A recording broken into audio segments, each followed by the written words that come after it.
जैसा कि आप लोग का जो एग्ज़ाम हुआ था मैं उसका आंसर की नहीं दे पाया था। ये चैप्टर 2 बायोलॉजी का जो एग्ज़ाम हुआ था उसका आंसर नहीं दे पाए थे।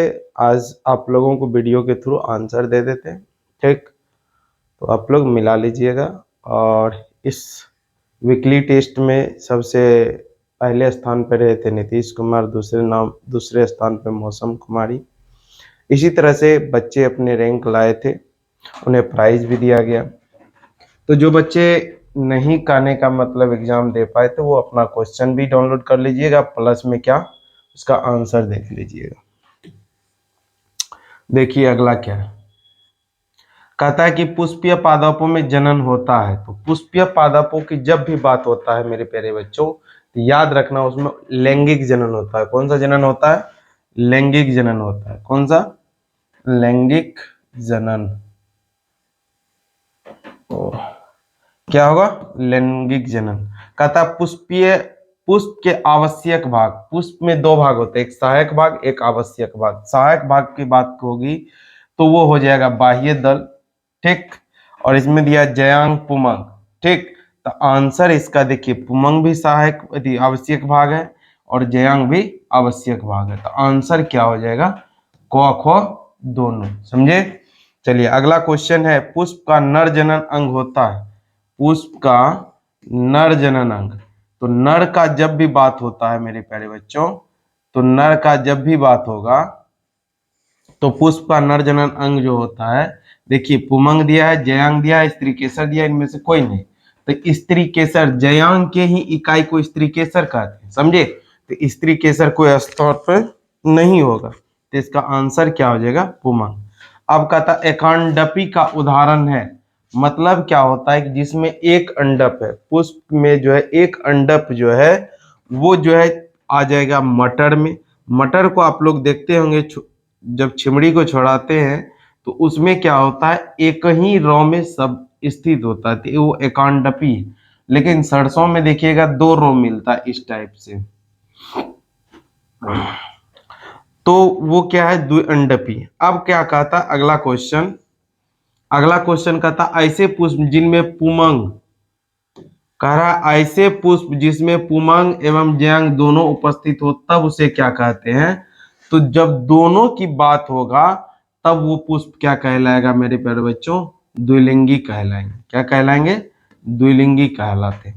अब देखिए कहता एक लिंगी पुष्प, कहता एक लिंगी पुष्प में केवल पुमंग अगर उपस्थित होगा तो उसको आंख मूंद के हम बोलेंगे पुंकेसरी पुष्प, इंग्लिश में स्टिमिनेट फ्लावर। समझे? अगर यही इसी जगह जयांग रहता तो जाके स्त्री केसर होता। समझे? अगला क्वेश्चन है, एकलिंगी पुष्प में केवल जयांग, देखिए अगला क्वेश्चन, एकलिंगी पुष्प में केवल जयांग उपस्थित हो तब उसको क्या कहते हैं हम लोग? सॉरी, ये हो जाएगा स्त्री केसर आंसर। समझे? अब देखिए अगला क्वेश्चन है, पुंकेसरी पुष्प एवं स्त्री केसरी एक ही पौधे में जब होगा तब उसको बोलते हैं हम लोग मेरे प्यारे बच्चों द्विलिंगी। वहां नहीं बोलेंगे, वहां हम लोग बोलेंगे उभयलिंगा श्रेय। समझे? अब देखिए क्या होता, अगला क्वेश्चन जो है 9 नंबर का आता है, जब पुंकेसरी स्त्री केसरी अलग अलग होगा तब उसको एकलिंगाश्रयी बोलते हैं। क ख ग घ। अच्छा, एकलिंगाश्रयी ग नंबर हो जाएगा आंसर।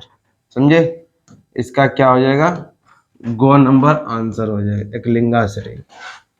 अब कहता है अगला क्वेश्चन, पराग कोश में कौन सा कोशिका,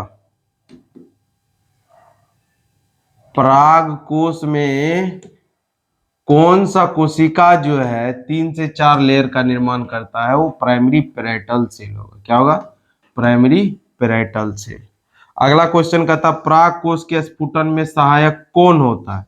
तो पराग कोश के स्फुटन में जो सहायक होता है वो कौन होता है? कि जो है इंडोथीसियम। कौन सहायक होता है? इंडोथीसियम। समझे? अगला क्वेश्चन देखिए, अब कह रहा अगला क्वेश्चन, अगला क्वेश्चन कहता है ग्लैंडुलर टेपिटम, ग्रंथीय टेपिटम से स्रावित होता है तो याद रखना ग्लैंडुलर टेपिटम से जो स्रावित होता है वो होता है स्पोरोपोलेनिन और केलेज दोनों, यानी क ख दोनों आंसर होगा, समझे, क ख दोनों आंसर हो जाएगा। चलिए अगला क्वेश्चन कहता है परागकण के बाह्य भित्ति यानी एक्जाइन का निर्माण किससे होता है। तो बताए थे कि अभी तुरंत टेपिटम से क्या होता है कि जो स्पोरोपोलेनिन और केलेज दोनों स्रावित होता है, जो स्पोरोपोलेनिन क्या करता है, बाह्य भित्ति का निर्माण करता है। अगला क्वेश्चन है कि टेपिटम होता है, तो याद रखना टेपिटम जो होता है वो अगुणित नहीं होता, वो द्विगुणित हो सकता है, वो बहुगुणित। तो याद रखिएगा इसमें आंसर बहुगुणित मारेंगे क्योंकि इसमें जो है जेनेटिक मटेरियल अधिक होती है, इसलिए ये क्या होते हैं, बहुगुणित होते हैं। अगला क्वेश्चन का था परागकण को पोषण मिलता है, तो परागकण को जो पोषण मिलता है वो टेपिटम से मिलता है। किससे मिलता है, टेपिटम से। अब देखिए अगला क्वेश्चन है परागकण होते हैं, तो परागकण जो होते हैं हमेशा अगुणित होता है। क्या होता है, अगुणित। परागकण के बाह्य चोल बना होता है वो स्पोरोपोलिनिन का बना होता है। किसका बना होता है, परागकण के व्यास कितना होता है, देखिए 25 से 50 माइक्रोमीटर होना चाहिए। माइक्रो छूट गया है, आंसर ख नंबर। ऑर्थोट्रोपस बीजांड, ऑर्थोट्रोपस बीजांड की बात करता है, ये 2024 में क्वेश्चन पूछा गया है। ऑर्थोट्रोपस बीजांड निम्नलिखित में से किसमें पाया जाता है, तो पॉलीगोनम में पाया जाता है। एनाट्रोपस की बात जब भी होगा तो ये तीनों में अंडी, आंसर हो जाएगा ग नंबर सही। अब कह रहा है निम्नलिखित में किस पौधे के प्रजातियों में बीज का उत्पादन और संघ जनन द्वारा होता है, वो ए नंबर होता है, स्ट्रेसिया एवं घास में। चलिए अगला क्वेश्चन है एक प्रारूपी पुष्प में कितने प्रकार के पुष्पपत्र होते हैं, 4 प्रकार के। कितना प्रकार का होता है, 4 प्रकार के, आंसर 4। पुष्प के कृषि को निम्न में से क्या कहते हैं, फ्लोरिकल्चर। पुष्प की कृषि को क्या बोलते हैं, फ्लोरी। पराग एवं स्पोर के अध्ययन को पेलिनोलॉजी कहते हैं। अगला क्वेश्चन देखो पराग कणों में विशेष प्रकार के कौन सा विटामिन पाया जाता है, तो विटामिन बी पाया जाता है। सूर्यमुखी के कुल पौधों के परागकण की जीवन क्षमता कितने देर के होता है, 3 घंटे का होता है। पुष्प का स्त्री दल चक्र बना होता है वो स्टिग्मा, स्टाइल और ओवरी तीनों से, समझे, याद रखिएगा इनमें से सभी आंसर होगा। अगला क्वेश्चन है कि जो है समकाल परिपक्वता, समकाल की बात जब भी आती है तो वो क्या होगा, गुलबांस होगा। हड़कोगेमस फ्लावर की बात जब भी होगा मदार होगा, समझे। अब देखिए चमगादड़ की बात होती, चमगादड़ द्वारा परागण कैरेप्टेरोफिली कहलाता है, कैरेप्टेरोफिली आंसर हो जाएगा। अगला क्वेश्चन है सेमल में, सेमल में जो होता है वो चमगादड़ परागण होता है। घोंघा द्वारा परागण में लेकोफिली भ्रूणपोष क्या होता है, त्रिगुणित, याद रखिएगा। केंद्रीय भ्रूणपोष निम्न में से किस में होता है, तो केंद्रीय भ्रूणपोष की बात जब भी होता है तो नरियल में होता है। भ्रूणकोष की सेंट्रल कोशिका को क्या बोलते हैं, द्वितीयक केंद्रक बोलते हैं। भ्रूणपोष की उत्पत्ति किससे होता है, तो गुरु बीजाणु से होता है, आंसर इसका हो जाएगा डी नंबर, आंसर जो होगा इसका डी नंबर। कहता है इनमें से कौन द्विगुणित है, द्विगुणित की जब भी बात किया जाएगा तो इसमें द्वितीयक केंद्रक आएगा। आवृतबीजी पादप में बीज का निर्माण के समय द्वितीयक केंद्रक परिवर्तित हो जाता है भ्रूणपोष में, क्या होगा, भ्रूणपोष में।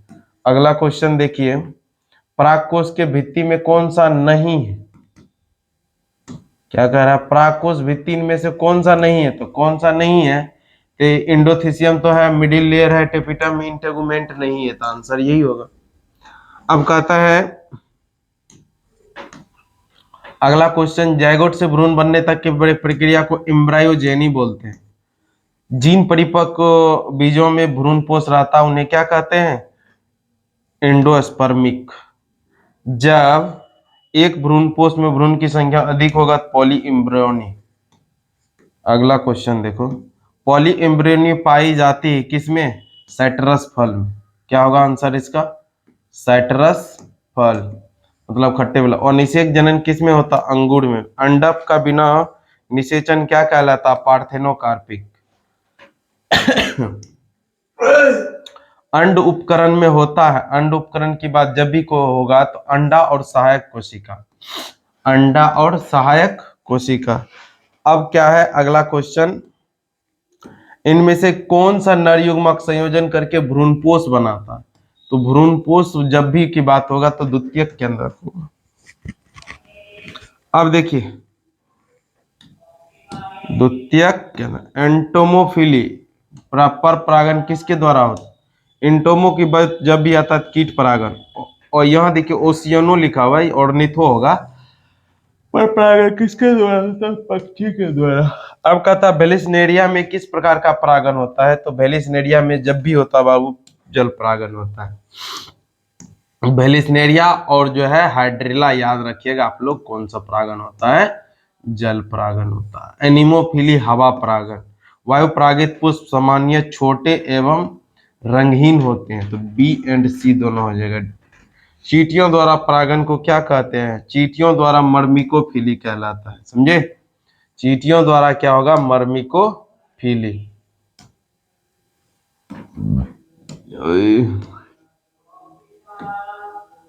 मर्मिकोफिली।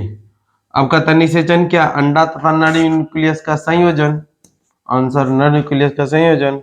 दोहरे निषेचन का खोज किसने किया था? नवास्चिन ने किया था। अगर पूछेगा निषेचन का खोज किसने किया था तो स्ट्रसबर्गर ने, समझे? याद रखिएगा। अब कह रहा है द्विनिषेचन का अर्थ क्या होता है? द्विनिषेचन का होता है अंडा, सॉरी, एक नर युग्मक तथा दूसरे जो है द्वितीयक केंद्रक से संलयन, वही क्या कहलाता है? द्वितीयक दोहरे निषेचन। D number answer. निषेचन के पश्चात बीजांड किस में बदलता है? बीज में बदलता है। चिरस्थायी बाह्य दलनी में किस में पाया जाता है? बैगन में पाया जाता है। अब देखिए युग्मनज क्या है? युग्मनज हमेशा बाहु द्विगुणित होता है।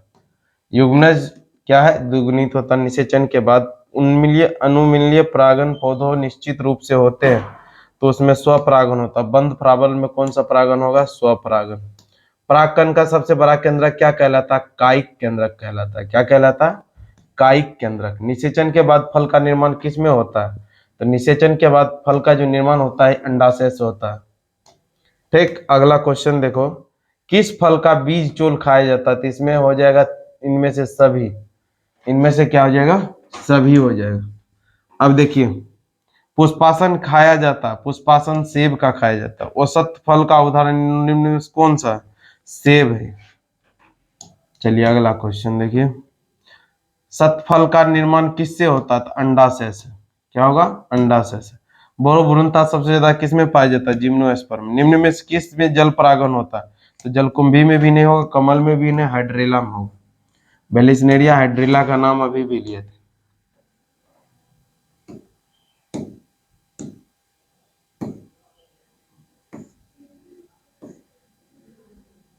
देखिए परागकोश से वर्तिकाग्र का परागकण का स्थानांतरण क्या कहलाता है? परागन कहलाता है। क्या होगा आंसर? D number.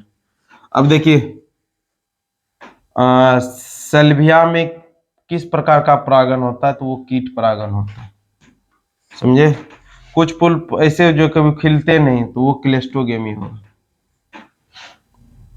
खत्म। और इधर आप लोग का जो है सब्जेक्टिव क्वेश्चन है, बना लियो। ठीक, गुड नाइट, धन्यवाद।